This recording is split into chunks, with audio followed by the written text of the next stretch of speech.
जय जय शङ्कर हर हर शङ्कर जय जय शङ्कर हर हर शङ्कर जय जय शङ्कर हर हर शङ्कर जय जय शङ्कर.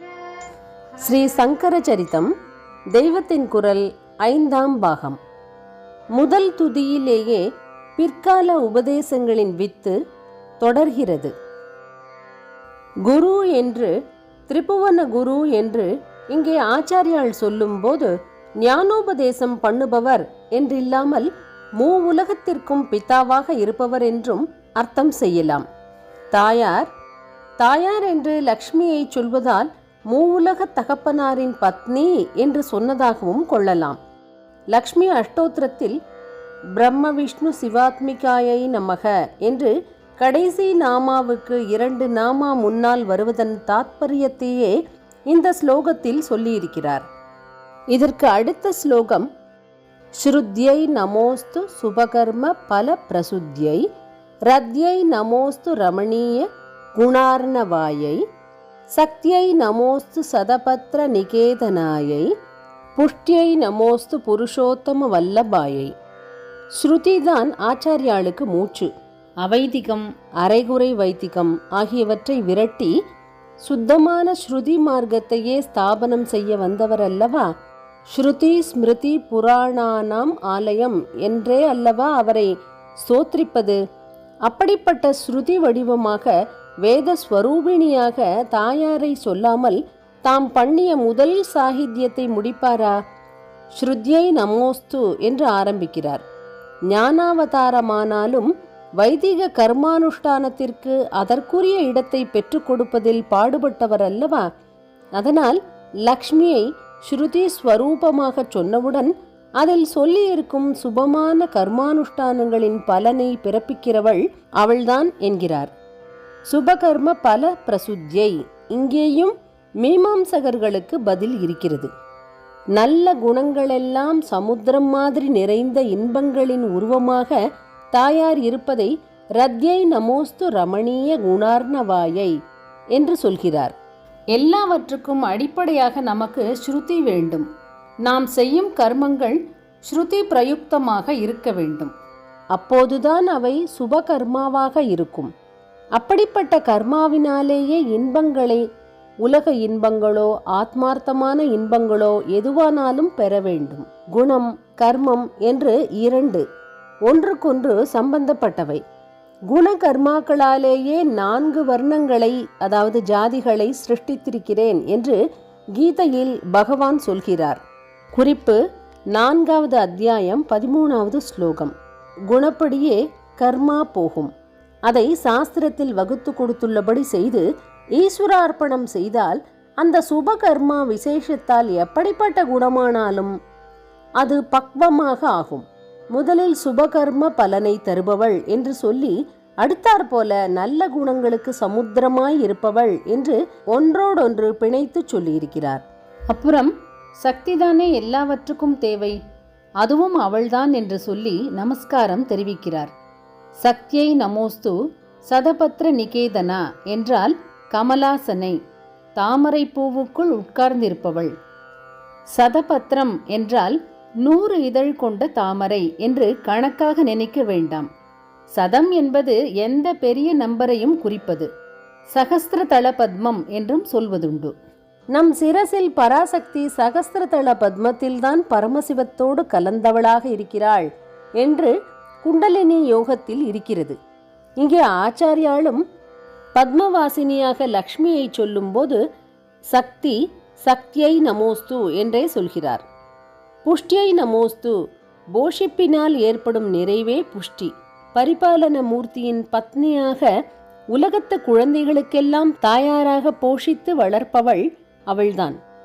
ரதி அதாவது இன்பம், சக்தி, புஷ்டி எல்லாவற்றையும் தரும் மந்திரங்கள் ஸ்ருதியில்தான் அடங்கியிருக்கின்றன. அதனால் முதலில் அதை சொல்லி அப்புறம் இவற்றை சொன்னார். நம்முடைய திறமை அதாவது சக்தி, நிறைவு அதாவது புஷ்டி, ஆனந்த அனுபவங்கள், அதாவது ரதி ஆகிய எல்லாம் வேத வழியில் ஏற்பட்டதாக இருக்க வேண்டும் என்று இப்படி சொன்னார். ஒவ்வொரு பிராணிக்குள்ளேயும் ஆனந்த ஸ்வரூபமாக இருப்பது நீதான். ஒவ்வொரு பிராணிக்குள்ளேயும் சக்தி ஸ்வரூபமாக இருக்கிறது நீதான். நிறைவு என்கிறதாக இருக்கிறதும் நீதான் என்று சொல்லி ஒவ்வொன்றுக்கும் நமோஸ்து நமோஸ்து என்று நமஸ்காரம் தெரிவிக்கிறார். முடிவாக மகாவிஷ்ணுவுக்கே உரிய அசாதாரண நாமாவான புருஷோத்தமன் குறிப்பு புருஷோத்தம நாமம் குறித்து பக்கம் 440 பாகம் 1 பார்க்க என்பதை சொல்லி அவனுடைய சக்தியாக அவள் இருப்பதை புருஷோத்தம வல்லபாயை என்கிறார். பிற்காலத்தில் பெரிய சித்தாந்தமாக டெவலப் செய்த கருத்துக்களையும் உள்ளே வைத்து குழந்தை ஆச்சாரியாள் இப்படி பாடி முடித்தார். பாடி முடித்ததுதான் தாமசம். மகாலட்சுமி அந்த குடிசையை சுற்றி பாழாயிருந்த அதிருப்தி முழுக்க ஸ்வர்ணத்தாலான நெல்லிக்கனிகளாகவே ஒரு முகூர்த்த காலம் வர்ஷித்து விட்டாள். பளபளவென்று வர்ஷித்து விட்டாள். அவதார குழந்தைக்கு போட்ட ஒரு அழுகல் நெல்லிப்பழம் அனந்தகோடி மடங்கு தங்கப்பழங்களாக திரும்பின. முதலில் பிராமண ஸ்திரீ கண்ணீர் தாரையை கொட்டினாள். அதை பார்த்த ஆச்சாரியாளின் வாக்கிலிருந்து ஸ்தோத்திரதாரை கொட்டிற்று. அதை கேட்டு லக்ஷ்மி கனகதாரையை கொட்டிவிட்டாள். அந்த ஸ்தோத்திரத்துக்கு கனகதாரா ஸ்தோத்திரம் என்றே பெயர் ஏற்பட்டது. கனகதாரா ஸ்தவம் என்றும் சொல்வார்கள். ஸ்தவம் என்றாலும் ஸ்தோத்திரம்தான். ஆச்சாரியாள் மனசால் நினைத்தாலே போதும், லக்ஷ்மி அதன்படி பண்ணியிருப்பாள். ஆனாலும் அவர் வாக்கினால் இப்படி ஒரு ஸ்துதி வந்து தான் கேட்டு சந்தோஷப்படணும். தான் சந்தோஷப்படுவது மாத்திரமில்லை, ஜனங்களெல்லாம் சந்தோஷப்படணும்.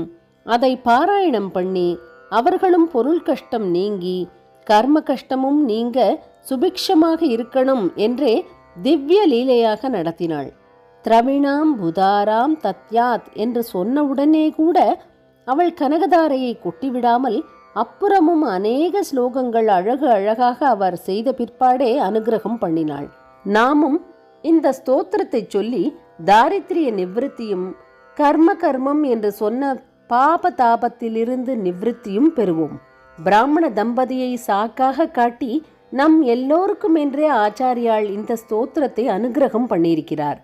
ஐஹீகமாக, அதாவது இக வாழ்க்கையில் ஒரு பலரை தருகிற ஸ்தோத்திரம் என்றால் அது பாப்புலராகத்தான் இருக்கும். அப்படி ஆச்சாரிய கிரந்தங்களில் கனகதாராஸ்தவம் பிரசித்தமாக இருக்கிறது.